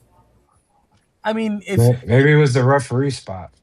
If people realized how frequently that actually happens inside of a wrestling ring, they would be surprised. That's why I've never gone into a ring. I like Michael Cole saying when the Cody with that referee botch. It's like, looked like Punk's legs gave out. I was like, no, he did. He just fell down. Bro, I swear, I thought this guy was going to kick Cody. It's like during the Aldis Gunther match. Like Punk fell down. Aldis picks up Gunther and in like a hesitate scoop slam. And that's all it was. It was a hesitate. Not that he was going to drop Gunther. It was literally a hesitation. Like he scoops him up and then slams him. And Michael Cole goes, Nick Aldis with a Michinoku driver. He didn't get all of it, but he slammed him pretty good. And I'm like, bro, that was literally a scoop slam. Like, I'm gonna let John talk about why this match. But the best one was last night with Ethan Page and Javon Evans. Michael Cole's like, looks like Page hit some sort of like a cradle back suplex. This I've never seen before. And then Graves is like, I think it should be a Canadian. I think it's like Canadian. It's because they refused to use any names for moves that AEW made popular. Oh my God. All that I is, can't even. I could have stopped Buster laughing. that he was using in TNA. It's like, and then they're like, yeah, we should call it a Canadian back suplex. Like a Canadian back cradle suplex. What? It's a fisherman buster. He literally used it in TNA. So, John, you like this match? You like the story, right? What else? No, like I said, overall, I thought it was a good match. Listen, You thought it was a good match. I Of will course, say it's gonna be a good match. I'll give it to you. I just thought it was too long. I don't need a 40-minute Well, because splash entrances to 33 minutes. it's I just 25 didn't need minutes of it was them walking into the ring. no. Yeah. That's the match. That is bell to bell. Belt to belt 33. That doesn't include entrances. Altogether, you're looking at what, an hour and 85 minutes? 76 minutes, I think. I remember we were in the room I'm in now, and we just had dinner when that match started. I looked at my dad. I said, "I bet you I can go clean up the kitchen from dinner, come back, and Roman will still be walking to the ring." Yeah. I But Did he take the bet? no. Yeah, because he doesn't make stupid bets. But okay, I asked you guys this for night one. I'll ask you guys this for night two. Same setup. How would you grade it, Ray? I'll go to you first. I'm gonna give night 2 a C, and I'm gonna tell you why. The IC title, the Chelsea Green win, and the world title match, which was solid. It was a solid match. So you had 2 really good matches, a solid match. That's better than night 1, so you get a better grade than night 1, so you get a C. Jay, what about you? I can't grade it, guys, but I will say this. As a whole, it was a fun show. Okay. I wasn't bored or anything like that. But there's just certain aspects I didn't like. You know, I didn't like the fact that you call the main event a Hell in a Cell match, and that's not what I got. To me, it just looked like a regular no DQ match. And they didn't really utilize the Hell in a Cell. I don't think it should have been the main event, but hey, like Ray says, Brock does whatever the hell he wants. So if he wants to go last, hey, he's gonna go last. As for night two, you guys said it yourself. Chelsea won. Main event was good. There was some things I didn't like in night two. We all talked about the KO, the Finn Burry. So I can't grade it, but it was a fun show, guys. I will say that it's a fun show. For me,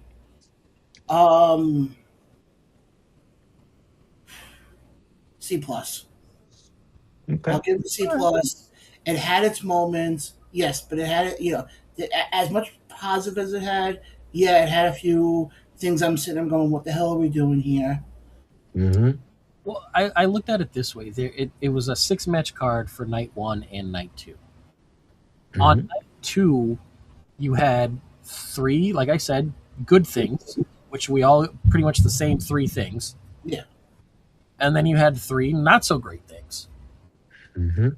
So, yeah, no, I agree. But shout out to WWE for not putting their attendance record. I guess we didn't break that this year, huh? nope.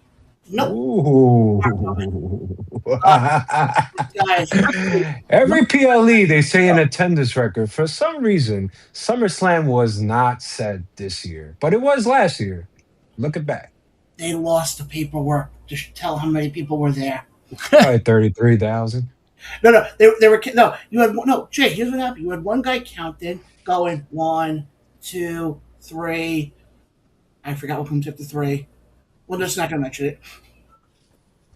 I was just waiting for them to say the attendance record the last Yeah, but okay, but 2 Jay, I'll days. ask you this question: if they would have announced it for what the number should have been, they could not have had like Hunter or Stephanie.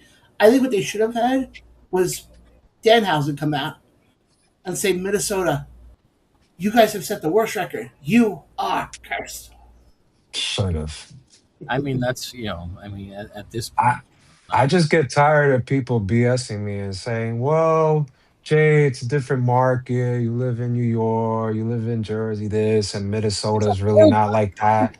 It's bullcrap, man. Like, And come on, Minnesota is. Do you it's know bullcrap. how many pro wrestlers came out of Minnesota? To say that Minnesota is not a wrestling town? What? What? That's what I'm saying. I mean, just on that card, you had Brock Lesnar and Chad Gable. Let's not talk about Shelton Benjamin. Let's talk about Rick Rude, Ric Flair, the fucking Legion of Doom, Also, somebody Kurt else, Hennig, was it Tiffany from Minnesota? Tiffany. Yes, I forgot about Tiff Stratton. Tiffany Stratton, yeah. I forgot about her. Yeah, and that's literally just on night 2. That's night 2 people that came, out of Minnesota. Yeah. Yeah. But guys, we're gonna take another short break. Short break. And we're gonna come back, talk a little AEW, because we saw last week what many are But considering the promo of the year. hold on. I saw some great things last night. I don't know if And you guys saw it. yes, we're also going to get into that as well. Plus, we're going to get into a little, and I mean little, independent wrestling talk, as we now know what the main event will be for Battle in the Borough 3 coming up. Woo-hoo-hoo-hoo. Who's in it? We have to wait and see. But here's Freak Savage. from our friends over at Simply Green. We'll be right back right after this.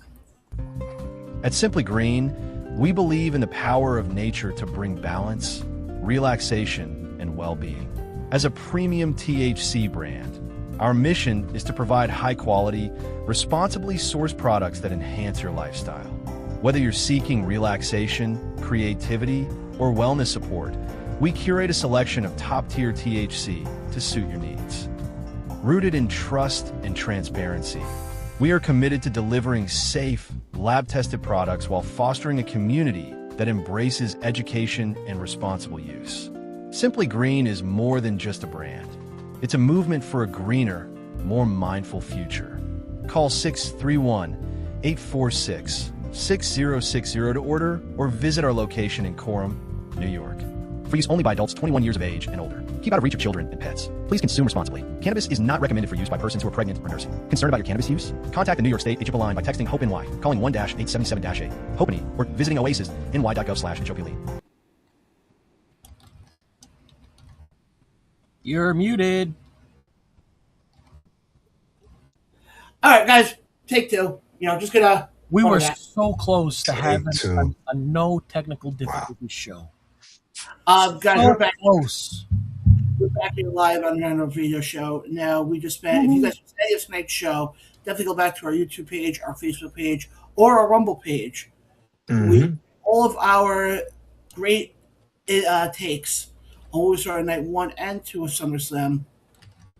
I want to shift gears here for a second. Monday Night Raw last night. Obviously, let's get into let's start off with the big return. And that's Big Cass. Now, I want to ask you guys a question. Did you guys know? Oh, okay. Did you notice, Jay, how all of a sudden Big Cass came out and Corey Graves basically went silent? I did notice that. Well, you know the reason why, though, right? Did they have beef? Corey Graves is married to Carmella. Carmella used to date. Oh yeah, forgot Big about Cass. that person. Forgot And about that. But that's past history, though. But supposedly they ended on really bad terms. Yeah, but that's like Big Cass was in a bad place, man. 8 years ago. Yeah, but I mean, I love he comes in and the promo he cuts behind backstage when he said, this is 8 years in the making. Now, I think eventually this is going to lead to him and Oba down the road, because I think Oba is going to need that formidable monster heel. And I think it's just going to continue to elevate him to that top till eventually he does get his hands on Roman. But I think right now, having him kind of play this, I'm going to kind of bulldoze over everybody, I have no issues with. I want to get, what do you think of Big Cass's return? Silly. What do you mean? It was just silly. It didn't make any sense. And I like that so better anyway. All of a sudden, it's a redemption story. Sorry to say, I never thought he was a great wrestler to begin with. It's a redemption story. Fellas, what were we talking? I had nature called. Big Cass and the Fat Checker said it was silly, and I'm saying it's a redemption story. Yeah, it is. It's a redemption story, but it's already starting out pretty crappy. I liked it. Right. Well, I think he looked great in shape. Oh no, compared listen, to AEW. Compared to AEW, he looks fantastic. He did look great. The problem is they have him starting his redemption arc out the way that everybody starts their redemption arc out. I'm going to come in, I'm going to destroy this person, that everybody loves, and then I'm going to Okay. cut a backstage promo that where I'm screaming and telling everybody how mad and give everybody the crazy eyes. Okay, Well, I'll give you this. He's doing it a hell of a lot better than Baron Corbin, and it's the same thing. Yes, but here's the thing: can we yeah, really call Baron Corbin a redemption story? I mean, You can. Baron Corbin. Did you hear the promo? Did you hear the promo he cut? Who?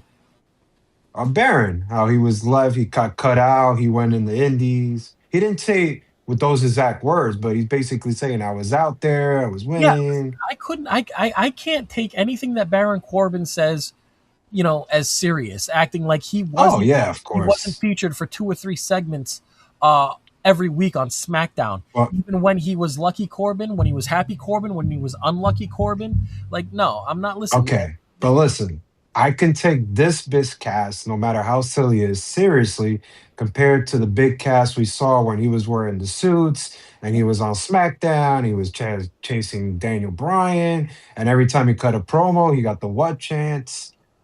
No, I listen. think this one is it's gonna stick. Oh yes, absolutely. But I was speaking more so to the fact that can we call Baron Corbin's return really a redemption story when he Oh, was featured on SmackDown every week for multiple th- segments, whereas think about Cass it. was literally having a mental breakdown because of the drugs, because of the alcohol, and got shit canned because he scared the shit out of Carmella when We they could were all say broke up. this. We could all say this that Baron Corbin's redemption story ended this past weekend. It was yeah. like literally 2 weeks. I mean, that's okay with it. But I listen, just, I like Big Cass. Like John said, I thought the promo was good. I thought it was good. Let me ask you guys a question. How far do you think he's honestly going to get?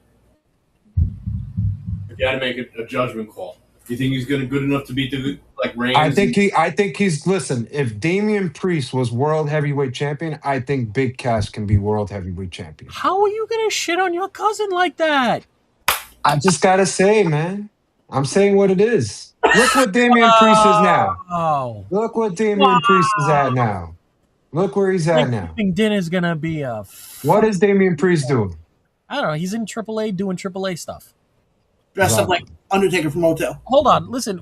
You don't be like, oh, good, well, he's in AAA because we were literally just talking about Chad Gable, who the majority of his return was in AAA. My whole point is this, guys. If Damian Priest, it's not a knock, can be world heavyweight champion, so can Big Cass. I'm I just don't gonna think he could be undisputed, but he could be world. Jay. Thanksgiving at your house could be fun this year with Damien. Bro, which one? Yeah, Which one goes out hate me for saying it, but or Jay? I gotta say the facts. Jay Priest, Wait, what did you say? I said, which one goes out the window first, the turkey or Jay? probably me, but Jay Priest, but it's all right, man. I'm just saying. Come on. You don't think Big Cass could be world heavyweight champion? I didn't say that. I I'm was. asking you guys. I'm not. I'm asking you guys a question. Do you think? Do you guys think Big Cass can be world heavyweight champion? I mean, if Sami Zayn can be world champion, John, Yes, if the title scene wasn't as crowded as it is. I don't think it's crowded at all. who is it crowded by? It is literally Exactly. the same 4 people: Exactly. Or yeah, Roman, Punk, Cody. Insert random fourth person. Gunther. Kevin Owens. There you go. Fifth. Hey, Randy Orton. 6. Sixth. Drew McIntyre, not back yet. But I think the thing is this, and Ray, I kind of was saying this to Jay when you had to run off. Did you notice when Big Cass showed up, Corey Graves laid out? Yeah, listen. I in real time, I was thinking that myself. I was like, wow, Corey is dead silent. And listen, I without even thinking about it, I literally just brought that up. Talking about how unceremoniously Cass was shit canned. And I gotta be honest. I don't think I would be. I don't think I'd do anything different than what Corey did. The shit that you did to put my wife through, the mother of my children. I understand it was before us, but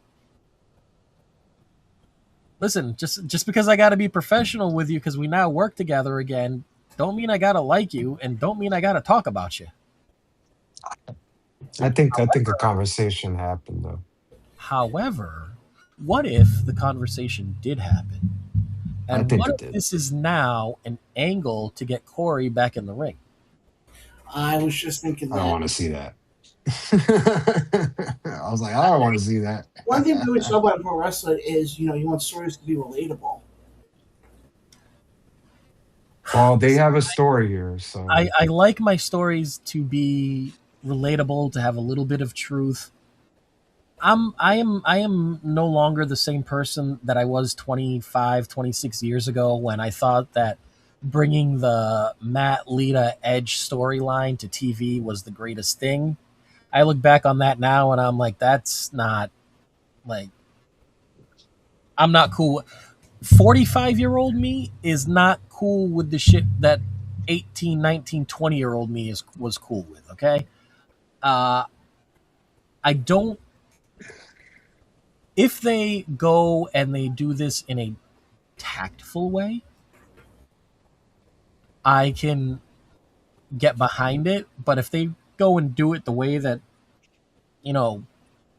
Edge, Lita, and Matt Hardy was back then, nah, fam, that's not it. And I'm not even trying to apply today's standards to something that happened, damn near a generation ago. I'm just saying, me personally, I don't rock with that shit anymore.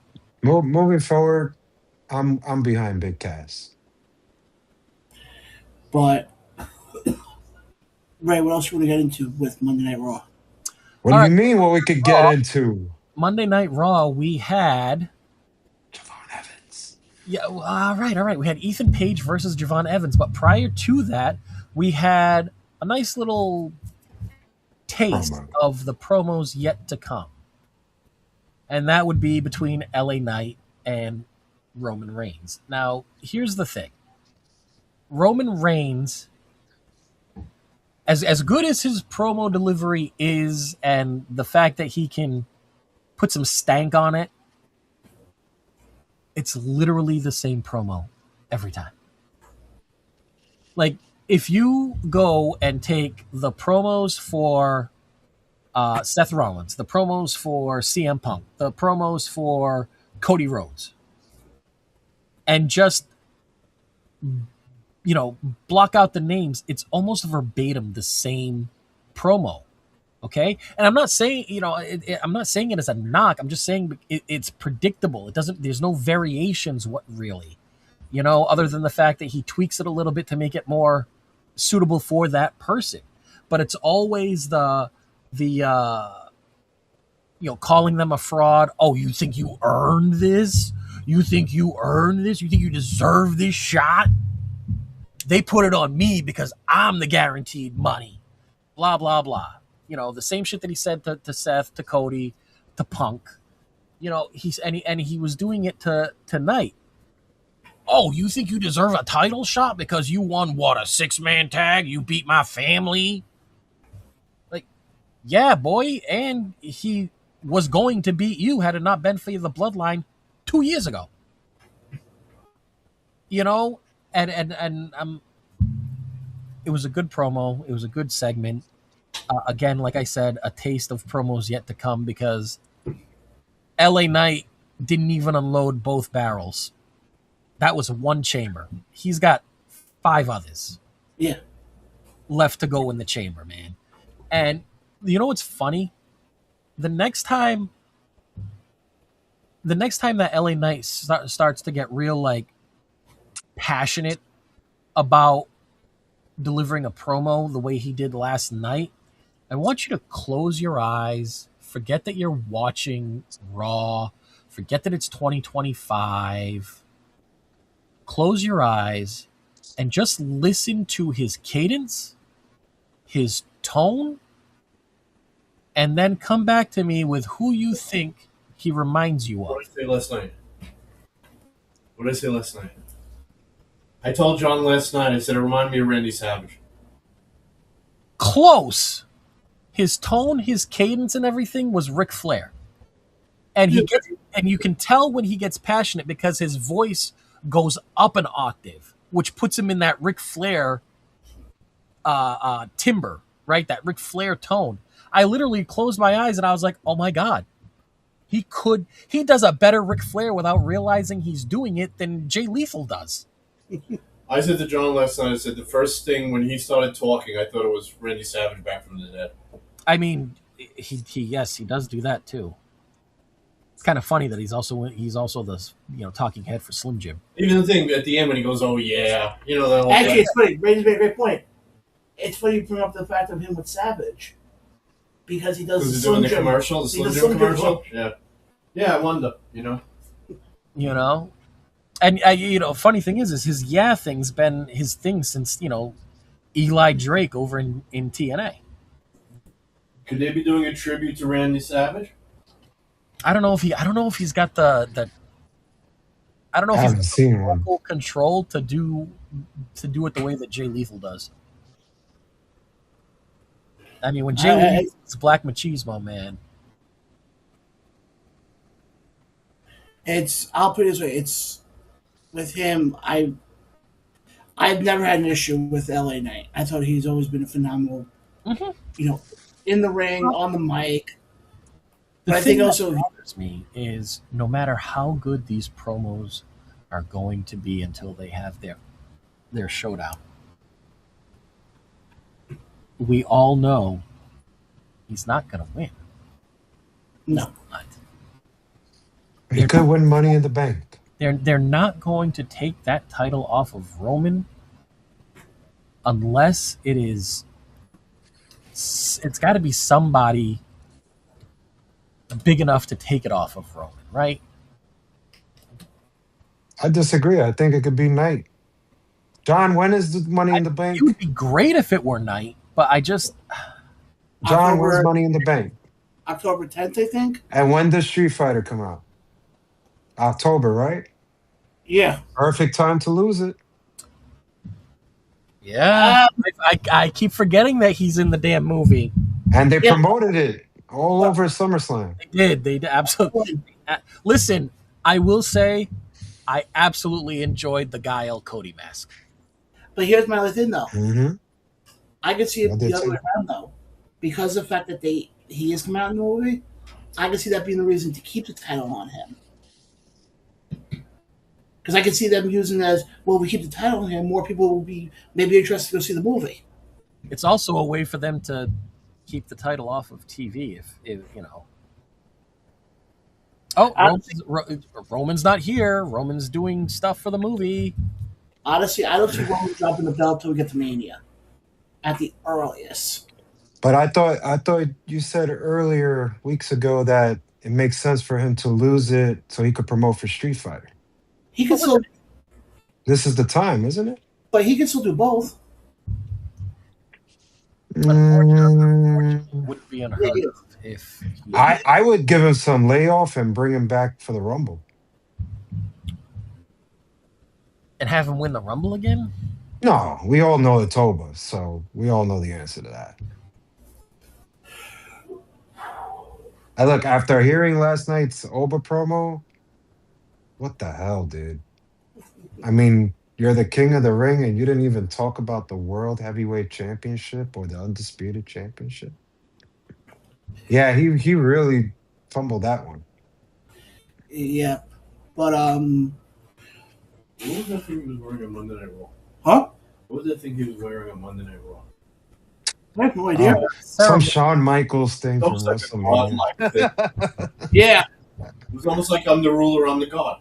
That's it. It reminded me of Shawn Michaels, I swear. It did look very ceremonial. It did look very celebratory.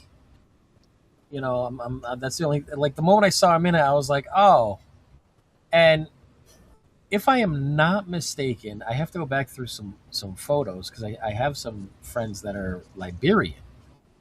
And that is what he was wearing was very similar to some ceremonial.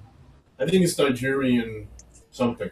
Yeah, it was very similar to some of the Liberian ceremonial.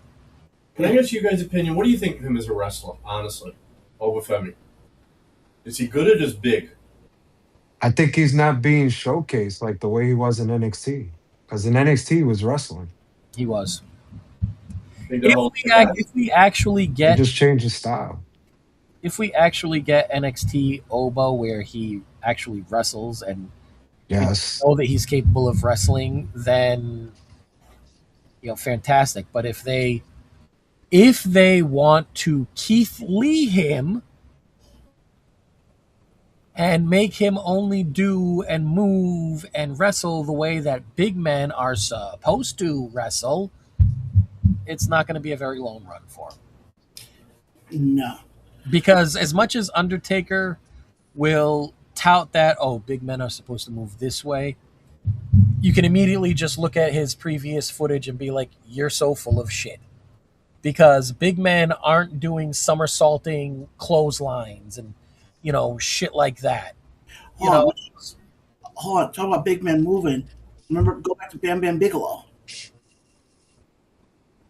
What about him? I'm saying you're talking about a big guy who can move. Oh, yeah, absolutely. I mean, him and Vader were the ones that revolutionized how big men are viewed in wrestling. And actually, speaking of that, I just want to make a quick mention. The next episode of Dark Side of the Ring actually debuts at the top of the hour. Wow. Oh, which one is this? Because I think it's Renegade. Oh, that's right. I think it's. Watch that one. I saw the first one, the one that was the 3-parter for TNA. Oh, the Jeff Jarrett one? I loved it. So good. I'll tell you right now, I have a lot more respect now for. Absolutely. For him, I have a crap ton of respect for him. 1,000,000%, absolutely. Mm-hmm. And I need to see the Samoa Joe Necro Butcher one. Yeah, and then the one I also just saw was the Big Boss Man one. What's that? They did one on the Big Boss Man. They did? Yeah. Shit, I'm gonna have to watch that one. But we're just gonna get into a little bit of. I actually want to get you guys' thoughts quickly on AEW last week. Yes, I know. This WWE show here is actually going to talk AEW. Actually, give them some praise.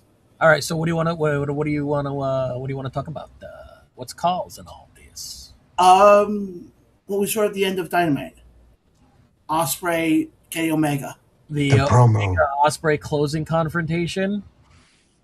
Honestly, I love the fact that we're getting this side of Osprey. Or Omega, or both. Yeah. I'll say both. But I think coming out of that, I'd be shocked if they don't put the belt on Osprey. No, they will. They will. It's all in, right? All in London. Well, no, because I know they have the All Out in. Don't they have All Out? It's not at Wembley. I mean, All Out's not at Wembley. No, All Out's in Chicago. Right. So it's all in Wembley. Yes. I love that promo, though. I absolutely loved. And I think you're still going to get a heel Osprey simply because of the fact of when I pull the trigger, you will see it coming. Tiger Driver 95. There you go. I absolutely loved it. I thought it really set the stage. And yes, I know the big breaking news was Motor City Machine Gun showed up. Oh my God, John, you made me laugh so hard when I saw that photo. I was like, this guy said they were going to join, and now they joined. Look at that. Well, because they're in Detroit. Well, they need them. What does that have to do? They need them. Now that I've just added that to the conversation. But I think them getting added to the tag team division does wonders. It adds that veteran team. Mm-hmm. Do we see more of some more former tag team showing up? New Day.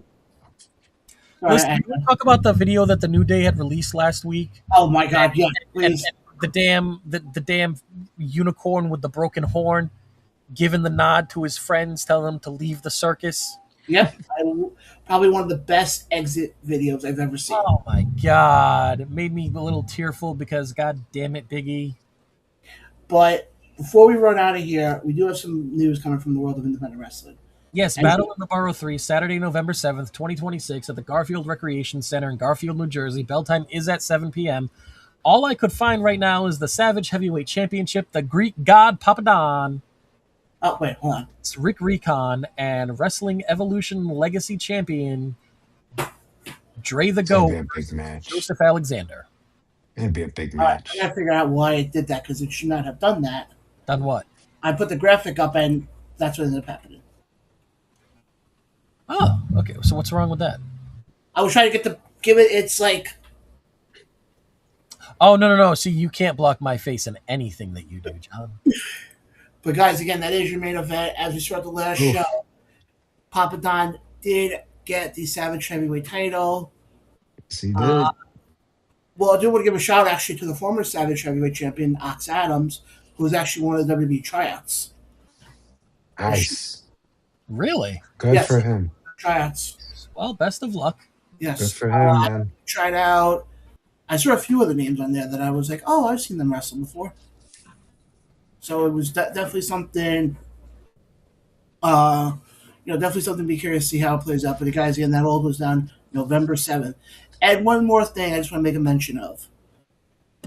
Here's a little trivia. Here's a little interesting history lesson of Around the Ropes. This motherfucker's going to start a history lesson at 9:59. This past Sunday was Old Timers Day for the Yankees. And there's a reason why I'm bringing this up.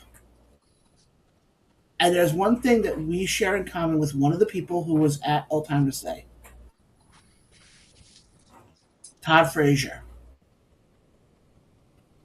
I'm just bringing it up because Todd Frazier was a guest on the show. Yes. For the Contest of Champions. I'm sorry, I popped for that a little bit when I started hitting him on the list. I was like, oh, we had him on the show. All right, so now for some actual Around the Ropes radio show history, ladies and gentlemen. As you saw earlier today, John Blaine unveiled the new Around the Ropes radio show logo. Funny thing about this logo that is in the upper right corner of my head. You see that microphone right there? That microphone is a digital rendering of the hand-drawn microphone that Brett Azar drew for us. Now, if you don't know who Brett Azar is, he played the Iron Sheik on all 3 seasons of the show Young Rock. And during all 3 seasons of the show Young Rock, Brett Azar was a semi-regular guest on the show. And he literally just sketched it out, and we have always tried to make it a point to incorporate that logo into any new logo designs. Yeah. I definitely give him a huge thank you because he was the one who basically gave us an identity. Yeah, absolutely. I mean, the first, for so long, we used the actual hand-drawn sketch of that microphone inside of the squared circle with his hand sketched, name of the show. And it's funny. I think I may have told the story on air, but if not, I'll tell it quickly. Right after that logo was made, well, 2 stories quickly. One, he texted me at 5 o'clock in the morning, asked me what type of microphone we wanted. Wow. And he was putting that together. But there was a show in out by me. Hold on. Where was the show we went to? Malvern. Malvern, thank you. Malvern, which is in Nassau County. And he was there. And he had a binder of all of his sketch because he does the artist stuff as well. And I remember going through it just to see the stuff. And I did one of those things of, let me just take a step. And then I'm like, wait, what did I just see? I went back a few, and our logo was in there. And I kind of popped a little bit. Oh. And I will, anytime I see him, I always thank him for giving us that identity and giving us that logo that you guys all have come to know in the last 5 years. Absolutely. Cool story. Yeah. So that's the actual Around the Ropes radio show history lesson for the night. With that being said, it was another great show, fellas. What are your final words, Jay? First. Yeah, I mean, Braun Breaker was just the biggest star I ever seen last night, and we didn't even talk about him. So I'm gonna say briefly, I love the stare down with him and Oba. I love it during the match, and Braun was definitely one of the stars last night. But guys, hopefully we see some better wrestling because I didn't see it tonight on NXT. So I'm hoping I see it on SmackDown, and I'm hoping to come back with some good stuff for you guys Tuesday. Ray, you got final thoughts? I think that we've covered everything. I am incredibly happy for Chad Gable and winning his first singles title in ever. It's a shame that it took this long. Also, please, if you haven't already, go to shop.aw.com and pick up your Rebel Love t-shirts to help support Rebel. And all proceeds, if I'm not mistaken, go to IAMALS. Yes, and guys, we're forgetting one big thing. I want to send a happy birthday. Oh my God! The OG. Oh yes, He's yes. not even here. He said he was going to spend the day with us. He hasn't even.